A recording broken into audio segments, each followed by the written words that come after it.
அனைவருக்கும் வணக்கம். இந்த வீடியோவில் நம்ம என்ன பார்க்க போகிறோம் அப்படின்னு பார்த்தீங்கன்னா, டோட்டு தரப்புலேருந்து, அதாவது டைரக்டரேட் ஆஃப் டெக்னிக்கல் எஜுகேஷன் அவங்க தரப்புலேருந்து பிப்ரவரி 2025 எக்ஸாமினேஷன்லேருந்து எக்ஸாம் பேட்டர்னும் சிலபஸும் சேஞ்ச் ஆக போகுது அப்படின்ற ஒரு அப்டேட் கொடுத்துருக்காங்க.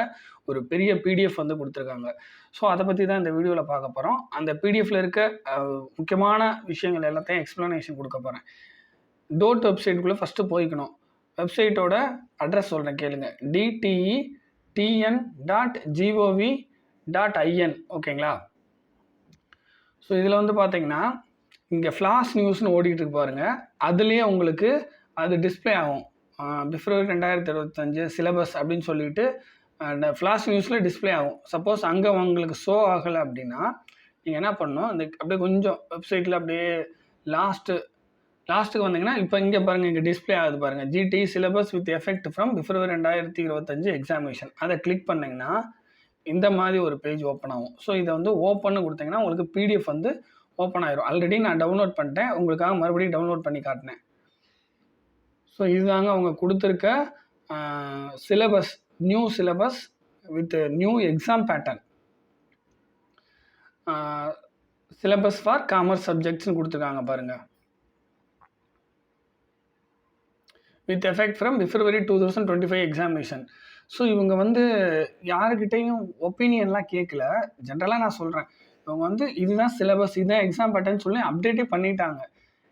ஏன்னு பார்த்தீங்கன்னா கடந்த ஒரு 1.5 வருஷமாகவே டோட்டு தரப்புலேருந்து அவங்க தரப்புலேருந்து ஒப்பீனியன் ஸ்டூடெண்ட்ஸ்கிட்டையும் சரி, இன்ஸ்டியூட்டில் இருப்பாங்களா அவங்ககிட்டையும் சரி, நிறைய மீட்டிங்லாம் கண்டக்ட் பண்ணி, ஒரு 2-3 மீட்டிங்லாம் கண்டக்ட் பண்ணி ஆல்ரெடி ஒப்பீனியன் கேட்டுட்டாங்க, டிஸ்கஸ்லாம் பண்ணிட்டாங்க.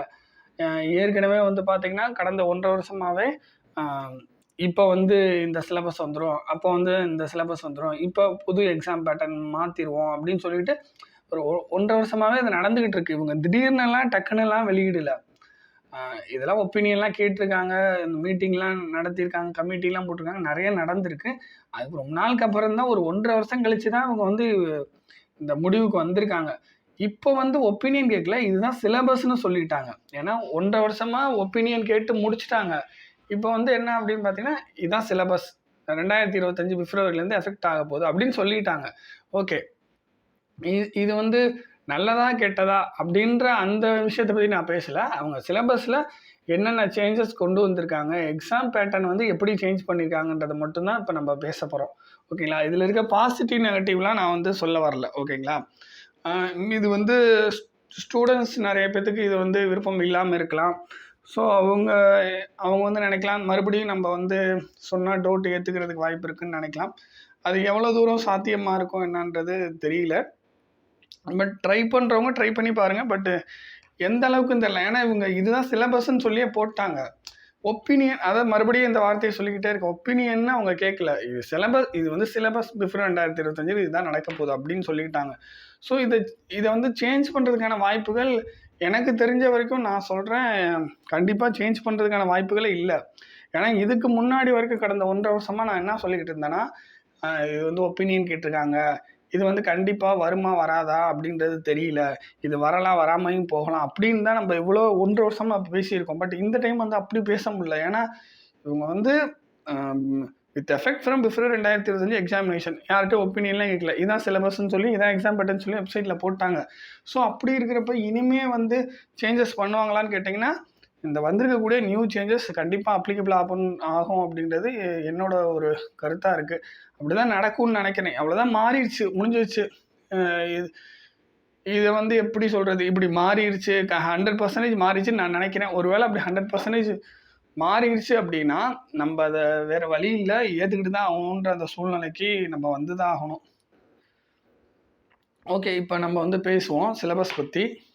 இதில் வந்து நிறைய பேர் இந்த சிலபஸில் வந்து இன்வால்வ் ஆகியிருக்காங்க. சிலபஸ் சேஞ்சஸ்க்கும் எக்ஸாம் பேட்டர்னுக்கும் பாருங்கள் எவ்வளோ பேர் போட்டிருக்காங்கன்னு. எக்ஸ்பர்ட் கமிட்டி மெம்பர்ஸ்லாம் அங்கே போட்டு கொடுத்துருக்காங்க.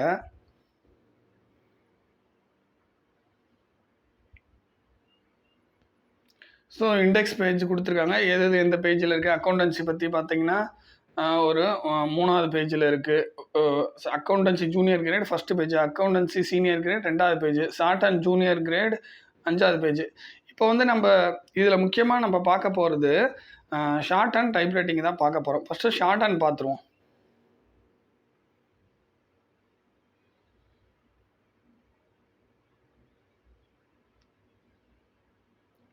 இங்கே பாருங்கள், இது வந்து பார்த்தீங்கன்னா syllabus for shorthand English junior கிரேடுக்கு.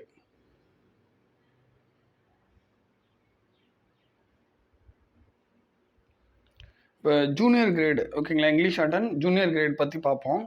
இதில் இருக்க முக்கியமான விஷயம் என்ன அப்படின்னா, ஜூனியர் பொறுத்த வரைக்கும் இங்கிலீஷ் ஷார்ட் அண்ட் ஜூனியராக இருக்கட்டும், தமிழ் ஷார்ட் அண்ட் ஜூனியராக இருக்கட்டும், இன்ஸ்டியூட் மூலியமாக தான் படிக்கணும் அப்படின்றத அவங்க முக்கியமான ஒரு அப்டேட்டாக கொடுத்துருக்காங்க.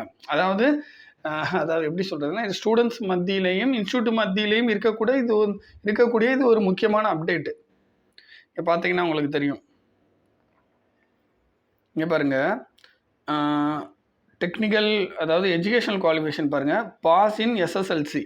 அதாவது இங்கிலீஷ் ஷார்ட் அண்ட் ஜூனியர் படிக்கிறதுக்கு எஸ்எஸ்எல்சியில் பாஸ் பண்ணியிருக்கணும் ஓகேங்களா. அப்படின்னா அதுக்கு ஈக்குவலாக இருக்கக்கூடிய எக்ஸாமில் பாஸ் பண்ணியிருக்கணும், அது ஒன்று.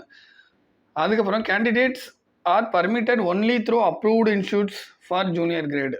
ஒரு அப்ரூவ்டு இன்ஸ்டியூட்டில் தான் அவங்க வந்து அப்ளை பண்ணணும். அப்ரூவ்டு இன்ஸ்டியூட்டுக்கு போய் தான் லெசன்ஸ் எல்லாமே கற்றுக்கணும். அப்ரூவ்டு இன்ஸ்டியூட்டில் தான் ஜூனியர் எக்ஸாம் வந்து அப்ளை பண்ணணும். பட் இந்த இடத்துல இன்னொரு விஷயம் சொல்லிக்கிறேன். அவங்க வந்து சீனியருக்கோ இங்கிலீஷ் ஷார்ட் அண்ட் சீனியருக்கோ அல்லது இங்கிலீஷ் ஷார்ட் அண்ட் இன்டர்மீடியட்டுக்கோ நீங்கள் இன்ஸ்டியூட்டில் பண்ணணுன்றதை அவங்க சொல்லலை ஓகேங்களா. இதை வந்து இன்ஸ்டியூட்டில் பண்ணுங்கன்னு சொல்லலை. இங்கிலீஷ் ஷார்ட் அண்ட் இன்டர்மீடியட்டும் இங்கிலீஷ் ஷார்ட் அண்ட் சீனியரும் நீங்கள் இன்ஸ்டியூட்லேயும் பண்ணிக்கலாம், ப்ரைவேட்டாகவும் பண்ணிக்கலான்ற ஒரு அப்டேட்டை கொடுத்துருக்காங்க. ஸோ இந்த இடத்துல நம்ம பார்க்கும்போது ஒரு சின்ன கன்ஃபியூஷன் என்ன அப்படின்னா, இவங்க வந்து இன்ஸ்டியூட்டுக்கும் ஆதரவாக இருக்க மாதிரி தெரியல. ஏன்னா அவங்க வந்து என்ன நினைக்கிறாங்கன்றத நான் நினைக்கிறேன்னா, ஃபஸ்ட்டு வந்து ஒரு ஸ்டூடெண்ட் உள்ள என்ட்ரி ஆகிறாருன்னா அவர் வந்து ஒரு அப்ரூவ்டு இன்ஸ்டியூட்டில் படித்தா, ஏன்னா இவங்க அப்ரூவ் கொடுத்துருக்காங்களே, கவர்மெண்ட் தரப்புலேருந்து அப்ரூவ் கொடுத்துருக்காங்க. ஸோ அதனால் ஒரு இன்ஸ்டியூட் மூலயமா அவங்க பேசிக்ஸ் லெசன்ஸு அந்த பேசிக்கான அந்த ஸ்பீடெல்லாம் இவங்க கற்றுக்கிட்டாங்க. ஜூனியர் லெவலில் அவங்க குவாலிஃபை ஆகிட்டாங்கன்னா, அதுக்கப்புறம் இன்டர்மீடியட்டாக இருக்கட்டும், சீனியராக இருக்கட்டும், மற்ற விஷயங்கள்லாம் அவங்க ஓனாக வந்து அவங்களுக்கு படிச்சுக்கிறதுக்கு அந்த திறமை வந்துடும். ஸோ அதனால வந்து பேசிக்லாம் இன்ஸ்டியூட்டில் கற்றுக்கிட்டா சரியாக இருக்கும்னு அந்த கமிட்டி மெம்பர்ஸ் நினச்சிருப்பாங்கன்னு நான் நினைக்கிறேன். ஓகே, ஸோ இதோட எக்ஸாம் பேட்டர்ன் பார்ப்போம். இங்கே பாருங்கள். ஸோ அதே தான் 7 நிமிஷம் ஓகேங்களா, 7 நிமிஷம் 100 மார்க்ஸ். இதை ஃபஸ்ட் பேப்பர் செகண்ட் பேப்பர்னு பிரிச்சிருக்கிறது அடுத்த ஒரு முக்கியமான அப்டேட். இது வந்து எக்ஸாம் பேட்டர்னில் சிலபஸில் மாற்றிருக்கக்கூடிய அப்டேட்டு. டிரான்ஸ்கிரிப்ஷனுக்கு 1 hour, மொத்தம் 7 நிமிஷம். அதே மாதிரி தான் டிக்டேஷன் போடுவாங்க ஓகேங்களா. ஸோ அவங்க சொல்லிட்டாங்க, மொதல் ஒரு 5 நிமிஷம் அந்த என்ன சொல்கிறது எப்போதும் போல் ஒரு பேசேஜ் ஓகேங்களா. ஸோ அதுக்கப்புறம் வந்து 2 நிமிஷம் வந்து மொதல் 5 நிமிஷம் பேசேஜ், அடுத்த 2 நிமிஷம் வந்து professional, business, official letter. So இந்த மாதிரிலாம் வரும் ஓகேங்களா. எப்போதும் போல தான் அந்த ஃபஸ்ட் பேப்பர்னு சொல்லி பிரிச்சுட்டாங்க அதை, அவ்வளோதான். பாருங்கள், இப்போ ஜூனியரோட ஸ்பீடு வந்து எப்போதும் போல தான் ஓகேங்களா. அவங்க வந்து என்ன சொல்லியிருக்காங்க, இதை தனியாக பிரித்து கொடுத்துருக்காங்க, அவ்வளோதான். என்னன்னா மொதல் 5 நிமிஷத்துக்கு ஷார்ட் அண்ட் ஈஸி பேசேஜ் ஓகேங்களா அப்படின்னு கொடுத்துறாங்க மொதல் 5 நிமிஷத்துக்கு. அடுத்த ஒரு 2 நிமிஷத்துக்கு ப்ரொஃபஷனல் லெட்டரோ, பிஸ்னஸ் லெட்டரோ, அஃபீஷியல் லெட்டரோ வரும் ஓகேங்களா. மொத்தம் 7 நிமிஷம் முடிஞ்சிச்சு. இது வந்து 7 நிமிஷம் அவங்க வந்து டிக்டேட் பண்ணுவாங்க. 1 hour வந்து டிரான்ஸ்கிரிப்ஷன். செகண்ட் பேப்பர் பாருங்கள். செகண்ட் பேப்பர் அதே மாதிரி வந்து பார்த்திங்கன்னா 100 மார்க் ஓகேங்களா. 1.5 மணி நேரம் செகண்ட் பேப்பர் எழுதுறதுக்கு 1.5 மணி நேரம். நல்லா கவனிங்க. To transcribe about 200 words lithographed shorthand matter into longhand. ஆனால் லித்தோகிராஃப்டுனா ஒன்றும் இல்லை, ஷார்ட் அண்ட் அவுட்லைன் இருக்கும், அதுதான் லித்தோகிராஃப்டு. ஷார்ட் அண்ட் அவுட்லைன் இருக்கும் ஒரு 200 wordsல. அதை வந்து நம்ம இங்கிலீஷில் வந்து எழுதணும் ஓகேங்களா. முன்னாடி என்ன பண்ணுவாங்க, ஃபஸ்ட் பேப்பர் என்ன பண்ணுவாங்க, டிக்டேட் பண்ணுவாங்க 7 நிமிஷத்துக்கு. நம்ம வந்து ஸ்ட்ரோக் எடுக்கிறோம், அந்த நம்ம எடுத்த ஸ்ட்ரோக்கை பார்த்து நம்ம இங்கிலீஷில் எழுதுகிறோம், லாங் ஹேண்டில் எழுதுகிறோம். இப்போ இந்த இடத்துல செகண்ட் பேப்பரில் என்ன வருதுன்னா 30 மார்க்குக்கு 200 வார்த்தைகள் வந்து அவங்க வந்து அவுட்லைன் கொடுத்துருவாங்க. ஸோ அதுக்கு வந்து நம்ம லாங் ஹேண்டில், அதாவது இங்கிலீஷில் நம்ம எழுதணும். கொஸ்டின் பேப்பராக கொடுத்துருவாங்க 200 வார்த்தைகள் வந்து ஷார்ட் அண்ட் அவுட்லைனாக ஓகேங்களா. அதை நம்ம இங்கிலீஷில் எழுதணும், லாங் ஹேண்டில் எழுதணும். லாங் ஹேண்டுன்றது அந்த இங்கிலீஷில் தான். தமிழில் லாங் ஹேண்டுன்றது அந்த தமிழ். இப்போ இங்கிலீஷில் லாங் ஹேண்டுனா இங்கிலீஷில் நம்ம எழுதணும். ஸோ அடுத்து பாருங்கள், answer 4 questions on principle of phonography. ஒன்றும் இல்லை, நம்ம லெசன்ஸ் இருக்குது பார்த்தீங்களா, அந்த லெசன்ஸில் இருக்கக்கூடிய என்ன சொல்கிறது கொஸ்டின்ஸ்க்கு வந்து ஆன்சர் பண்ணணும் அப்படின்றத வந்து அவங்க வைக்கிறாங்க. லெசன்ஸில் நிறையா லெசன்ஸில் ரூல்ஸ் இருக்குது. அந்த ரூல்ஸ்லேருந்து அவங்க ஒரு 40 மார்க்கு கொஸ்டின் கேட்பாங்க. ஸோ அதுக்கு வந்து நம்ம வந்து தியரியாக ஆன்சர் பண்ணணும். ஸ்ட்ரோக் வந்து நம்ம எக்ஸாம்பிள் காட்ட வேண்டிய இடத்துல ஸ்ட்ரோக் கொடுக்கணும். ஏதாவது ஒரு ரூல் கேட்குறாங்கன்னா அந்த ரூலை பற்றி டெஃபினிஷன் மாதிரி எழுதி அந்த ரூலை பற்றி எக்ஸ்ப்ளனேஷன் கொடுத்து நம்ம அந்த ரூலுக்கான எக்ஸாம்பிள் ஸ்ட்ரோக்கெல்லாம் நம்ம ஸ்ட்ரோக் வித் அந்த வார்த்தை அந்த மாதிரி போடுற மாதிரி இருக்கும். ஓகேங்களா, இது ஒன்றும் இல்லை, இன்டரில் இந்த மாதிரி இருந்துச்சு ஆல்ரெடி. நிறைய பேருக்கு இன்டர் பண்ணதில்லை, அதனால் நிறைய பேருக்கு தெரியாது. ஸோ இன்டரில் இந்த மாதிரி ஒரு சிஸ்டம் இருந்துச்சு. இந்த பாயிண்ட் நம்பர் 2 இருக்குது பார்த்தீங்களா, இது ஆல்ரெடி இருந்தது. அதை வந்து ஜூனியருக்கு கொண்டு வந்திருக்காங்க. ஸோ அதுக்கப்புறம் பாருங்கள், the questions on item 1 to above should cover portion up to, அதாவது 144 எக்ஸசைஸ் வரைக்கும் கவர் பண்ணணும் பிட்மேன் புக்கில். ஓகேங்களா, அதாவது இங்கிலீஷ் ஷார்ட் அண்ட் ஜூனியருக்கு 144 எக்ஸசைஸ் வரைக்கும் கவர் பண்ணணும். புரியுதுங்களா அப்படின்றத சொல்லியிருக்காங்க. என்னன்னா ஒன்றும் இல்லை, முன்னாடி வந்து நம்ம ஒரு 120 எக்ஸசைஸ் வரைக்கும் படிச்சிருந்தா போதுன்ற அளவுக்கு நம்மளாம் நினச்சிருப்போம். அது இருந்தாலே ஓகேவா இருந்திருக்கும் நம்ம English shorthand junior exam போகிறதுக்கு. பட் அவங்க என்ன இங்கே கொடுத்துட்டாங்கன்னா 144 எக்ஸசைஸ் கண்டிப்பாக முடிச்சிருக்கணும். ஏன்னா இந்த விஷயங்கள் எல்லாம், இந்த ரூல்ஸ் கேட்குறாங்கல்ல, இந்த பிரின்சிபல்ஸ் 40 கொஸ்டின், அதாவது 40 மார்க்கு, அதுவும் இந்த ஷார்ட் அண்ட் அவுட்லைன் கேட்டு நம்ம அவுட்லைன் கொடுத்துருவாங்க, நம்ம வந்து இங்கிலீஷ் லாங்கனில் எழுதணும். இதெல்லாம் எங்கேருந்து வரும் அப்படின்னா இந்த 144 எக்ஸசைஸ்க்குள்ளே இருக்க போர்ஷனை கவர் பண்ணி வரும் அப்படின்ட்டாங்க. ஸோ அப்படின்னா இங்கே என்னன்னா, நீங்கள் கண்டிப்பாக பேசிக் வந்து நல்லா படிச்சிருக்கணும், பேசிக் வந்து ரொம்ப நல்லா தெரிஞ்சிருக்கணும். இது என்னோட ஓன் ஒப்பீனியனை இந்த இடத்துல நான் பதிவு பண்ணுறேன். இது வந்து ஸ்டூடெண்ட்ஸ் மத்தியில் மேபி என்னடா அது இப்படிலாம் கொண்டு வந்துட்டாங்கன்னு தோணலாம். பட் இது வந்து பேசிக்காக எல்லா ரூல்ஸ் அண்ட் ரெகுலேஷன் தெரிஞ்சிருக்கணுன்றது இது வந்து ஒரு நல்ல விஷயமா நான் வந்து பார்க்குறேன். பேசிக்காக லெசனில் இருக்கக்கூடிய ரூல்ஸ் தெரிஞ்சிருக்கணும், லெசன்ஸில் இருக்கக்கூடிய ஸ்ட்ரோக் தெரிஞ்சிருக்கணும், இப்படி தான் இந்த ஸ்ட்ரோக் வந்திருக்கு அப்படின்றது தெரிஞ்சுக்கணும் அப்படின்றது நான் வந்து அதை என்னோட ஓன் ஒப்பீனியன் நல்ல விஷயமா பார்க்குறேன்.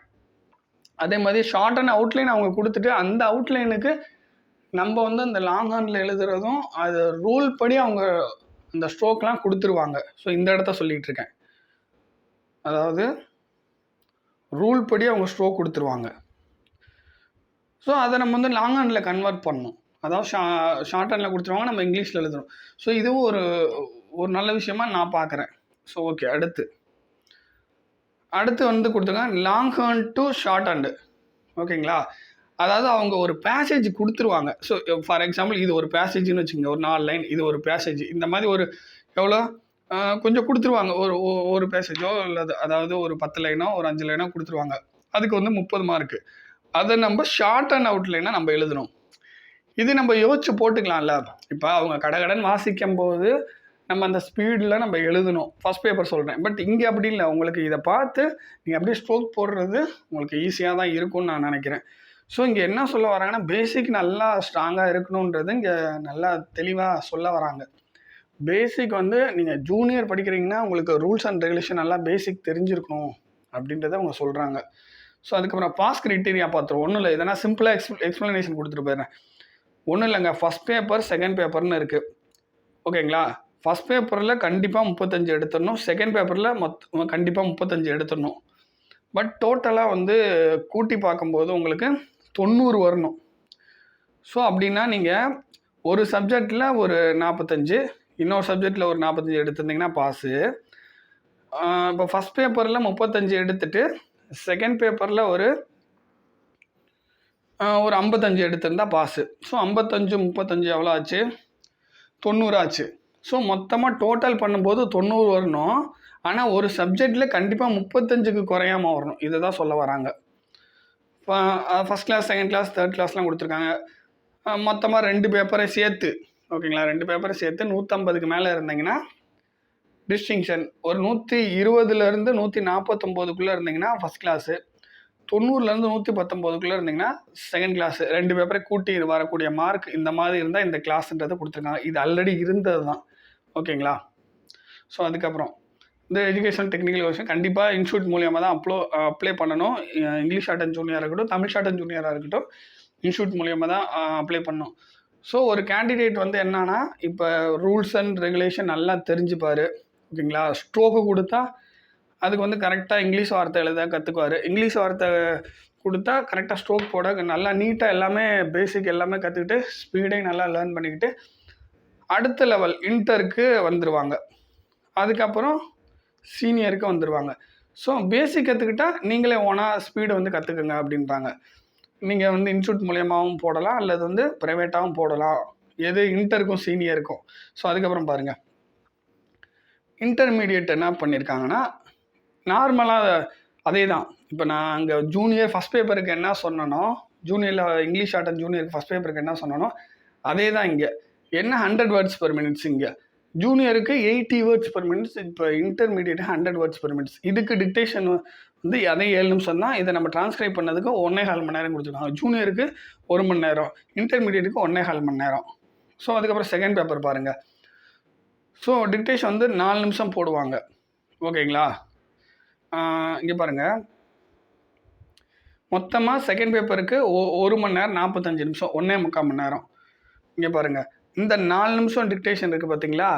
இது வந்து மொத்தம் வந்து 5 டைப்பு. ஓகேங்களா? 5 டைப்பு. இந்த 5 டைப்பில் இருந்து தான் வரும்ட்டாங்க.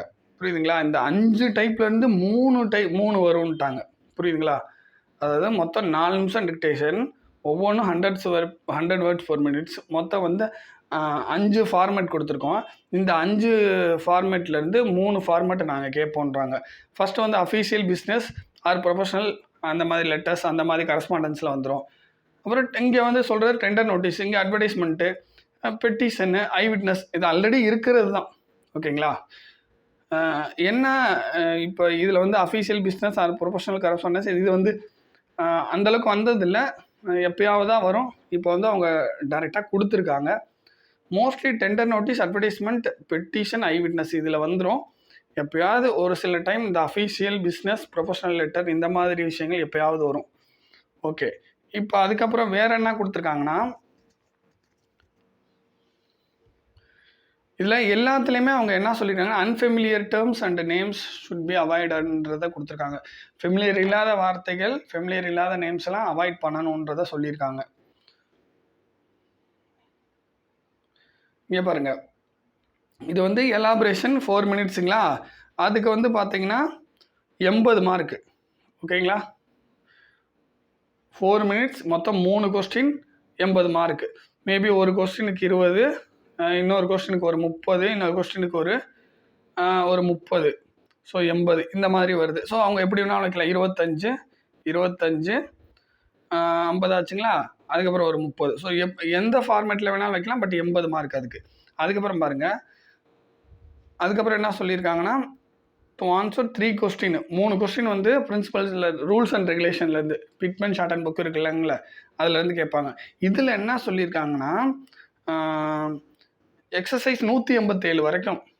முன்னாடி ஜூனியருக்கு 144ன்னு சொல்லியிருந்தாங்க. இப்போ இன்டர்மீடியட்டுக்கு 187 எக்ஸசைஸ் வரைக்கும் பிட்மேன் புக்கில் இருக்க அது வரைக்கும் ரூல்ஸ் அண்ட் ரெகுலேஷன் நாங்கள் எது வேணாலும் கேட்போம். 3 கொஸ்டின். ஓகேங்களா? ஸோ இதில் வந்து பாஸ் கிரைட்டீரியா பாருங்கள். First class, second class distinction எல்லாம் ஜூனியருக்கு சொன்னது தான். ஓகேங்களா? இதுலேயும் அதே தான். ஒரு paper, first paper, second paper. First பேப்பரில் கண்டிப்பாக 35 எடுக்கணும், செகண்ட் பேப்பரில் கண்டிப்பாக 35 எடுக்கணும். ஆனால் கூட்டி பார்த்தா 90 வரணும். அப்படின்னா ஃபஸ்ட் பேப்பரில் ஒரு 35 எடுத்துகிட்டு செகண்ட் பேப்பரில் ஒரு 55 எடுத்தால் ஓகே, பாஸ். அவ்வளோதான். இந்த மாதிரி கூட்டி பார்த்தா 90 வரணும். மினிமம் ஒரு சப்ஜெக்டில் 35 இருக்கணும். ஸோ அதுக்கப்புறம் பாருங்கள், இந்த இதோட எஜுகேஷன் குவாலிஃபிகேஷன் இங்கே தான் அந்த புதுசாக அந்த விஷயத்தை ஆட் பண்ணியிருக்காங்க. Pass in junior grade is a essential qualification. வேறு எதுவுமே கொடுக்கல. கண்டிப்பாக நீங்கள் வந்து இங்கிலீஷ் ஆர்ட் அண்ட் ஜூனியரில் பாஸ் பண்ணியிருந்தால் தான் English shorthand intermediate exam வந்து எழுத முடியுன்றதை அவங்க சொல்லிட்டாங்க. அதுக்கப்புறம் வந்து பார்த்தீங்கன்னா, இது வந்து இந்த இடத்துல மெயின் பாயிண்ட். அடுத்து இதை பாருங்கள், candidates can appear through approved இன்ஸ்டியூட்லேயும் நீங்கள் அப்ளை பண்ணலாம், அல்லது ப்ரைவேட் கேண்டிடேட்டாகவும் நீங்கள் வந்து எழுதலாம். இதுக்கு இன்டர்மீடியட்டுக்கு. ஓகேங்களா? ஓகே, இப்போ அடுத்து பாருங்கள். அடுத்து English art and senior grade. ஆக்சுவலாக இன்டர்மீடியட்டில் அவங்க பெருசாக எதுவும் சேஞ்சஸ் பண்ணல. அவங்க கொண்டு வந்திருக்க ஒரு முக்கியமான சேஞ்சஸ் இன்டர்மீடியட்டில் இது தாங்க. ஜூனியரில் பாஸ் பண்ணியிருக்கணும், அப்போ தான் இன்டர் எழுத முடியுன்றதா முக்கியமான சேஞ்சஸ் இன்டருக்கு. அதுக்கப்புறம் பாருங்கள், அதுதான் ஒரு முக்கியமான சேஞ்சஸ். அதுக்கப்புறம் இந்த அவங்க கொஸ்டின்ஸ் வந்து இந்த 157 எக்ஸசைஸ்ன்றதை மென்ஷன் பண்ணியிருக்காங்க இது வரைக்கும் படிக்கணும்ன்ட்டு. அப்புறம் இங்கிலீஷ் அட்டன் சீனியர் பாருங்கள், 120 வேர்ட்ஸ் பெர் மினிட்ஸு, ஓகேங்களா. 100 மார்க்ஸு, 7 மினிட்ஸு, 1.5 மணி நேரம் டிரான்ஸ்கிரிப்ஷன் நம்ம எழுதணும். 7 நிமிஷம் டிக்டேஷன் போடுவாங்க, 1 நிமிஷத்துக்கு 120 வார்த்தைகள், 1.5 மணி நேரம் வந்து டிரான்ஸ்கிரிப்ஷனுக்கு டைமு. ஸோ அதே தான், ஓகேங்களா. 5 நிமிஷம் பேசேஜ், 2 நிமிஷம் லெட்ரு. இன்டருக்கும் அதான், ஜூனியருக்கும் அதான், சீனியருக்கும் அதான்.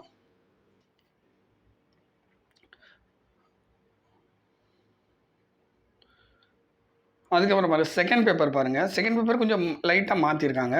கண்டென்சேஷன் 40 மார்க்கு, ஓகேங்களா.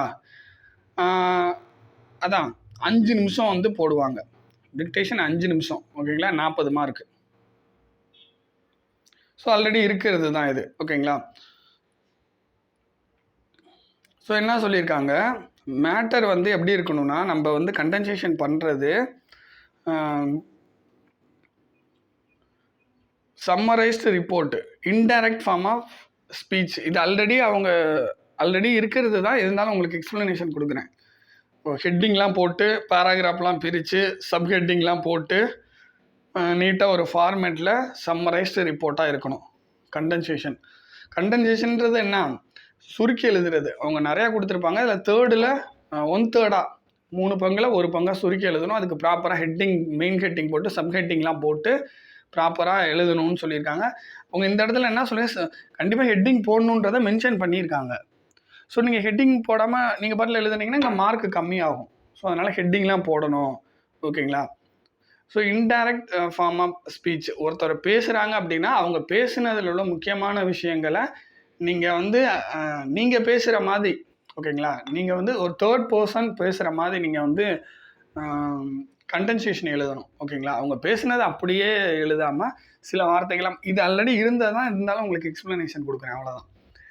ஒருத்தர் பேசியிருப்பார் ஒரு ஸ்டேஜ்லேயோ, ஒரு போலீஸ் ஆஃபீஸரோ, அல்லது வந்து என்ன சொல்கிறது, பார்லிமெண்ட்லேயோ ஏதோ ஒன்று பேசியிருப்பாங்க.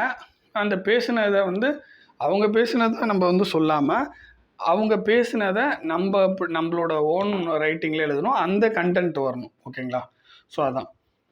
ஸோ அதுக்கப்புறம் பாருங்கள், லித்தோகிராஃபி 30 மார்க்ஸ் கொடுத்துருக்காங்க. அவுட்லைன் ஃபார் வேர்ட்ஸ் அதுக்கு ஒரு 30 மார்க்ஸ், ஓகேங்களா.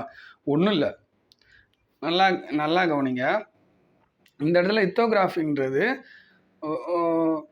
அவங்க வந்து ஷார்ட் அண்ட் அவுட்லைன் கொடுத்துருப்பாங்க, ஓகேங்களா. ஷார்ட் அண்ட் அவுட்லைன் கொடுத்துருப்பாங்க, ஷார்ட் அண்ட்லாம் கொடுத்துருப்பாங்க. நம்ம வந்து அதை லாங் ஹேண்டில் எழுதணும், அதுக்கு 30 மார்க்கு. அவுட்லைன் ஃபார் வேர்ட்ஸ் அப்படின்னா இங்கே வந்து வார்த்தைகள் கொடுத்துருப்பாங்க, அதுக்கு நம்ம ஷார்ட் அண்ட் அவுட்லைன் எழுதணும். இவ்வளோதான், ஒன்றும் இல்லை. ஷார்ட் ஹேண்டில் கொடுத்துருப்பாங்க, லாங் ஹேண்டில் எழுதணும், லாங் ஹேண்டில் கொடுத்துருப்பாங்க, ஷார்ட் ஹேண்டில் எழுதணும். இங்கே 2 விஷயம் அதான் சொல்ல வராங்க. ஸோ இவங்க வந்து இந்த இடத்துல நல்லா பாருங்கள், சீனியருக்கு வந்து அந்த இதை கட் பண்ணிட்டாங்க. எதை கட் பண்ணிட்டாங்கன்னா, இந்த எலாபரேஷன் பகுதி இருக்குது பார்த்தீங்களா, tender notice, advertisement, accident, petitions, இந்த லெட்டர்ஸ், இதெல்லாம் வந்து எலாபரேஷனை கட் பண்ணிவிட்டு கண்டென்சேஷன் கொடுத்துட்டாங்க. அடுத்து ஷார்ட் அண்ட் அவுட்லைன் கொடுத்துருவாங்க, லாங் ஹேண்டில் எழுதணும், லாங் ஹேண்ட் கொடுத்துருவாங்க, நம்ம ஷார்ட் அண்ட் அவுட்லைனில் எழுதணும். ஸோ இந்த இடத்துல அந்த இதை கொடுக்கல. அதனால் அவங்க என்ன முடிவுக்கு வராங்கன்னா, வரிசையாக வரணும், ஜூனியர் முடிக்கணும், அடுத்து இன்டர்மீடியட் முடிக்கணும், அடுத்து வந்து சீனியர் முடிக்கணும் அப்படின்ற மாதிரி ஒரு சிலபஸ் வந்து டிசைன் பண்ணி எக்ஸாம் பேட்டர்ன் அந்த மாதிரி டிசைன் பண்ணியிருக்காங்க. வரிசையாக வாங்கன்ற அந்த மாதிரி டிசைன் பண்ணியிருக்காங்க. அதாவது எப்படின்னா, 1வது முடிச்சுட்டு 2வது வாங்க, 2வது முடிச்சுட்டு 3வது வாங்க, 3வது முடிச்சுட்டு 4வது வாங்க, அந்த மாதிரி அவங்க வந்து சொல்ல வராங்க. ஏன்னா அந்த மாதிரி சிலபஸை டிசைன் பண்ணிட்டுருக்காங்க, அந்த மாதிரி வந்து எக்ஸாம் பேட்டர்னை வந்து டிசைன் பண்ணிட்டாங்க. இப்போ இன்டர்மீடியட்லேயே உங்களுக்கு எலாபரேஷன் முடிஞ்சிருச்சு, சீனியரில் எலாபரேஷன் இல்லை. ஸோ அப்படின்னா நீங்கள் இன்டர்மீடியட் முடிச்சுட்டு அடுத்து சீனியருக்கு வாங்க. ஸோ அந்த மாதிரி வருது. ஸோ பாஸ் கிரைட்டீரியா இந்த இடத்துல என்னன்னா, இந்த இடத்துலையும் அதே தான், ஒன்றும் சேஞ்சஸ்லாம் இல்லை. ஃபஸ்ட் பேப்பர், செகண்ட் பேப்பர், ஒரு பேப்பரில் கண்டிப்பாக 35, இன்னொரு பேப்பரில் கண்டிப்பாக 35 எடுக்கணும், கூட்டுனா 90 வரணும். அப்படின்னா ஃபஸ்ட் பேப்பரில் 35 எடுத்துகிட்டு செகண்ட் பேப்பரில் ஒரு 55 எடுத்தால் முடிஞ்சது வேலை. இல்லைன்னா நீங்கள் எப்படி வேணால் எடுக்கலாம். இதில் ஒரு ஃபஸ்ட் பேப்பரில் ஒரு 40, செகண்ட் பேப்பரில் ஒரு 50, அப்படி எடுக்கலாம், எப்படி வேணால் எடுக்கலாம். 90 வரணும், ஆனால் 35க்கு குறையாமல் ஒரு சப்ஜெக்டில் இருக்கணும். இதான் சொல்ல வராங்க. இந்த இடத்துல ஒரு முக்கியமான பாயிண்ட் என்னன்னா, pass in intermediate grade is essential for appearing to shorthand exam, shorthand English senior exam. So intermediate கண்டிப்பாக முடிச்சிருக்கணும் அப்படின்றாங்க. அதுக்கப்புறம் வந்து அப்ரூவ்டு இன்ஸ்டியூட்லேயும் அப்ளை பண்ணலாம், நீங்கள் ப்ரைவேட்டாகவும் நீங்கள் அப்ளை பண்ணிக்கலாம் அப்படின்றாங்க. இது வந்து short and English shorthand junior, intermediate, senior ஃபுல்லாக கம்ப்ளீட்டாக பார்த்தாச்சு. ஃபுல்லாகவே எக்ஸ்ப்ளனேஷன் கொடுத்துட்டேன். ஆல்ரெடி இருந்ததையும் சொல்லிட்டேன், புதுசாக என்ன சேஞ்சஸ் கொண்டு வந்திருக்காங்க அதையும் நம்ம பேசியாச்சு. இப்போ இந்த சீனியரில் வந்து அவங்க புதுசாக என்ன கொண்டு வந்திருக்காங்கன்னா, இந்த ரெண்டும் கொண்டு வந்திருக்காங்க, எலாபரேஷனை நீக்கிட்டாங்க. ஓகேங்களா? அதுக்கப்புறம் இன்டர்மீடியட் முடிச்சிருந்தா தான் சீனியர் அப்படின்றத இங்கிலீஷ் ஷார்ட் அண்ட் சீனியர் கொண்டு வந்துட்டாங்க. Syllabus for shorthand English Pitman system high speed test. இதுக்கு ஹை ஸ்பீடு டெஸ்ட்டுக்கு என்ன சொல்லியிருக்காங்கன்னா, இங்கிலீஷ் ஷார்ட் அண்ட் சீனியர் கண்டிப்பாக முடிச்சிருக்கணும். ஓகேங்களா? ஸோ அதை தான் அவங்க சொல்ல வராங்க. மொத்தமாக எல்லாத்துக்கும் ஒரே சிலபஸ் ஒரே மாதிரி கொடுத்துறாங்க. 150, 180, 200. ஓகேங்களா? ஸோ 150 வந்து மொத்தம் 2 பார்ட்டு. ஸோ 150 வேர்ட்ஸ் பர் மினிட்ஸில் வந்து 5 மினிட்ஸ் டிக்டேஷன் எழுதணும். ஓகேங்களா? 5 மினிட்ஸ் அவங்க டிக்டேஷன் போடுவாங்க, அதுக்கு வந்து 100 மார்க். ஓகேங்களா? 150 வேர்ட்ஸ் பர் மினிட்ஸ். அதுக்கு 150 வேர்ட்ஸ் பர் மினிட்ஸ்க்கு வந்து பார்த்தீங்கன்னா 1.25 மணி நேரம், 180 வேர்ட்ஸ் பர் மினிட்ஸ்க்கு 1.5 மணி நேரம், 200 வேர்ட்ஸ் பர் மினிட்ஸ்க்கு 1.25 மணி நேரம். டிரான்ஸ்கிரிப்ஷன் டைம் நான் சொல்கிறேன். இதெல்லாம் டிரான்ஸ்கிரிப்ஷன் டைம். டிக்டேஷன் டைம் வந்து 150 இருக்கட்டும், 180 இருக்கட்டும், 200 இருக்கட்டும், எல்லாத்துக்குமே 5 மினிட்ஸ் டிக்டேட் பண்ணுவாங்க. ஓகேங்களா?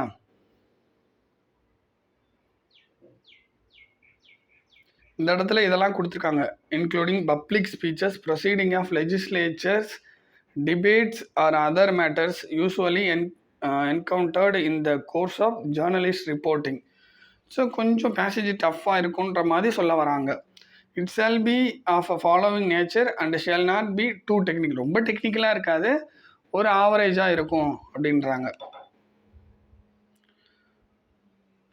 ஸோ 150 வேர்ட்ஸ் பெர் மினிட்ஸ் இருக்குது பார்த்தீங்களா? இதுக்கு வந்து பார்த்தீங்கன்னா கண்டென்சேஷன் இருக்குது. ஓகேங்களா?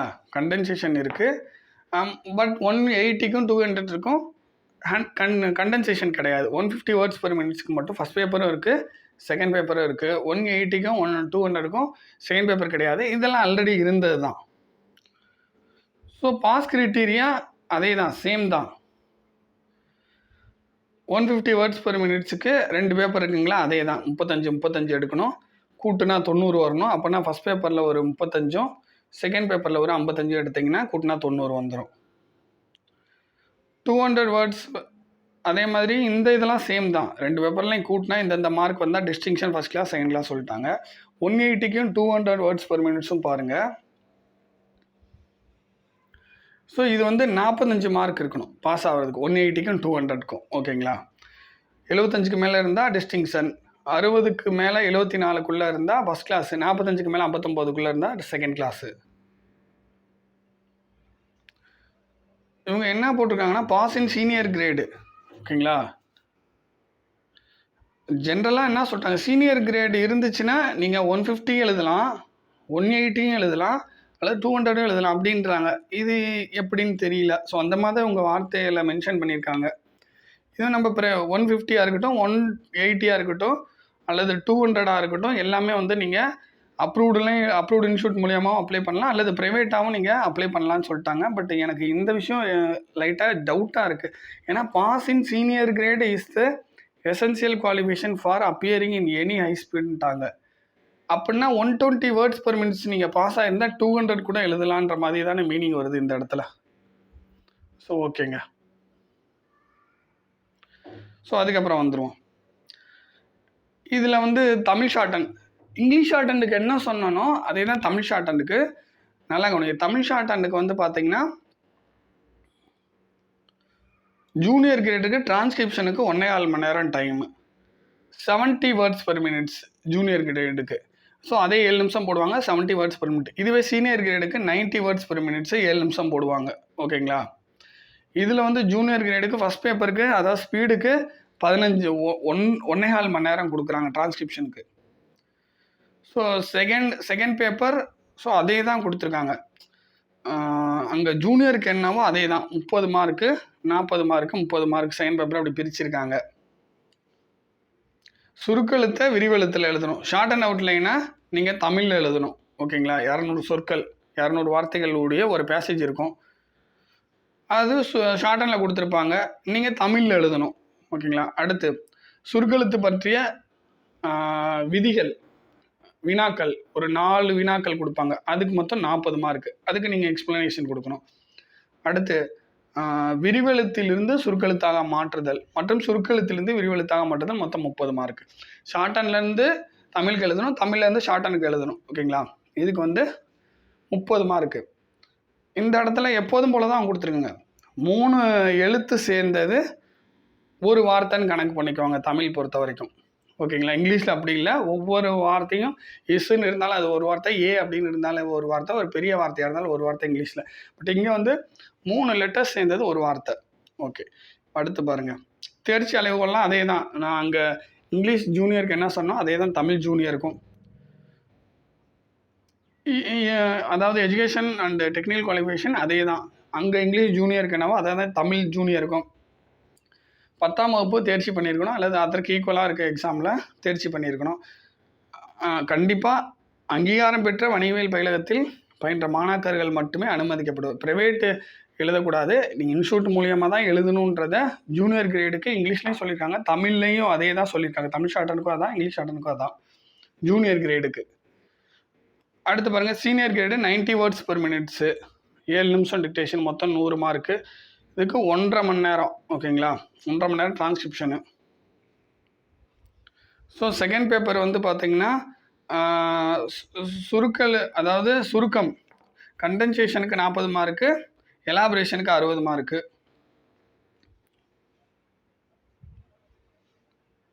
ஸோ கண்டென்சேஷன் வந்து 5 நிமிஷம், அதே தான் ஆல்ரெடி இருந்தால் தான் 5 நிமிஷம் போடுவாங்க.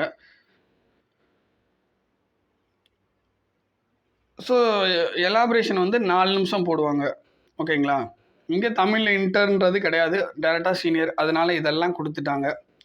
ஸோ அங்கே ஒப்பந்த புள்ளி, விளம்பரம், சுற்றறிக்கை, விபத்து, ஆசிரியருக்கு கடிதம், பேரவை கூட்டம், அரசு அலுவல், வணிக அரசு அலுவல் கடிதம் அல்லது வணிக கடிதம், தொழில்முறை கடிதம். ஸோ இந்த மாதிரி இதுதான் வந்து விரிவாக்கத்துக்கு, எலாபரேஷனுக்கு. தேர்ச்சி அளவுகள் அதே தான், 35. ஃபஸ்ட் பேப்பரில் 35, செகண்ட் பேப்பரில் 35 கண்டிப்பாக வாங்கணும். ஆனால் கூட்டுனா 90 வரணும், அதுதான் விஷயம். ஸோ அப்படி பார்க்கும்போது ஃபஸ்ட் பேப்பரில் ஒரு 35, செகண்ட் பேப்பரில் ஒரு 55 வாங்கிக்கலாம். இல்லை உங்கள் விருப்பம், ஃபஸ்ட் பேப்பரில் ஒரு 45, செகண்ட் பேப்பரில் ஒரு 45. ஸோ அந்த மாதிரி கூட வாங்கிக்கலாம். முதுநிலை தேர்வுக்கு விண்ணப்பிக்க சுருக்கெழுத்து இளநிலையில் தேர்ச்சி பெற்றுக்க வேண்டும். கண்டிப்பாக தமிழ் ஷார்ட்டன் ஜூனியர் முடிச்சிருந்தா தான் தமிழ் ஷார்ட்டன் சீனியர் எழுத முடியும். இங்கே வந்து ப்ரைவேட்டாகவும் நீங்கள் எழுதலாம், இன்ஸ்டியூட் மூலியமாகவும் எழுதலாம்னு சொல்லிட்டாங்க. ஜூனியர் கிரேடு பூரா நீங்கள் இன்ஸ்டியூட் மூலியமாக தான் எழுதணும். இன்டரோ அல்லது சீனியர் கிரேடோ நீங்கள் வந்து ப்ரைவேட்டாகவும் எழுதலாம், இன்ஸ்டியூட் மூலியமாகவும் எழுதலான்ட்டாங்க. ஓகேங்களா?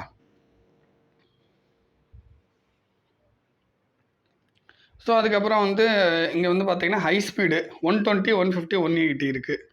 ஓகேங்களா? ஸோ 120க்கு 1.25 மணி நேரம் உங்களுக்கு வந்து டிரான்ஸ்கிரிப்ஷன் டைம், 150க்கு 1.5 மணி நேரம், 180க்கு 1.25 மணி நேரம். ஸோ கண்டென்சேஷன் 120க்கு மட்டும் கண்டென்சேஷன் இருக்குது, 150க்கும் 180க்கும் கண்டென்சேஷன் கிடையாது.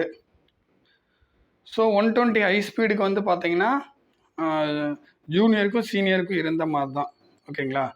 ஃபஸ்ட் பேப்பர் செகண்ட் பேப்பர் 35 கண்டிப்பாக எடுக்கணும். கூட்டுனா 90 வரணும். ஸோ 45 எடுக்கலாம் ஃபஸ்ட் பேப்பரில், செகண்ட் பேப்பரில் 45 எடுக்கலாம், ஃபஸ்ட் பேப்பரில் 35 எடுக்கலாம், செகண்ட் பேப்பரில் 55 எடுக்கலாம். எந்த ஃபார்மேட்டில் வேணால் எடுத்துக்கலாம் நீங்கள். ஸோ அதுக்கப்புறம் 150, 180க்கு செகண்ட் பேப்பர் கிடையாது. சுருக்கெழுத்து உயர்வேகம் தேர்விற்கு அனைத்து நிலைகளிலும் விண்ணப்பிக்க சுருக்கெழுத்து முதுநிலையில் தேர்ச்சி பெற்றுக்கணும். அதே தான், நீங்கள் வந்து தமிழ் ஷார்ட்டன் சீனியர் முடிச்சிருந்தீங்கன்னா நீங்கள் 120 எழுதலாம், 150 எழுதலாம், 180 எழுதலாம் அப்படின்றாங்க இவங்க. இங்கே வந்து ப்ரைவேட்டாகவும் எழுதலாம், நீங்கள் இன்ஸ்டியூட் மூலியமாகவும் எழுதலாம். ஸோ இதுதாங்க எக்ஸாம் பேட்டர்ன். அங்கனே கொஞ்சம் சிலபஸையும் கொடுத்துட்டாங்க.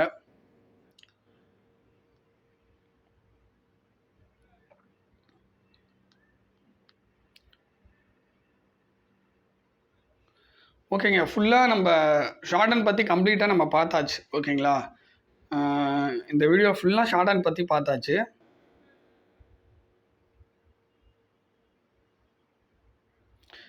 டைப்ரைட்டிங் ஸ்டூடெண்ட்ஸும் ஜூனியர் கிரேடு வந்து அப்ரூவ்டு இன்ஸ்டியூட் மூலியமாக தான் எழுதணும்னு சொல்லிட்டாங்க.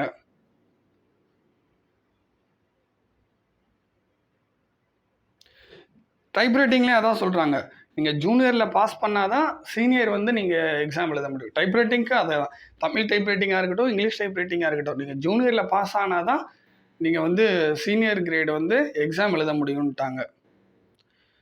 ஜூனியருக்கு typewriting Tamil junior, English junior ரெண்டுமே வந்து நீங்கள் அப்ரூவ்டு இன்ஸ்டியூட் மூலியமாக தான் எழுத முடியும். அதே மாதிரி சீனியர் கிரேடும் அதுதான்.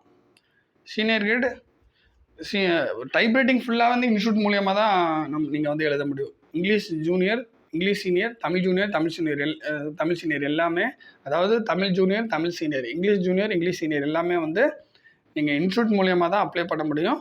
ஒரு நிலை முடித்தாதான் அடுத்த நிலை, அதாவது ஜூனியர் முடித்தாதான் சீனியர் நீங்கள் வந்து பண்ண முடியும்.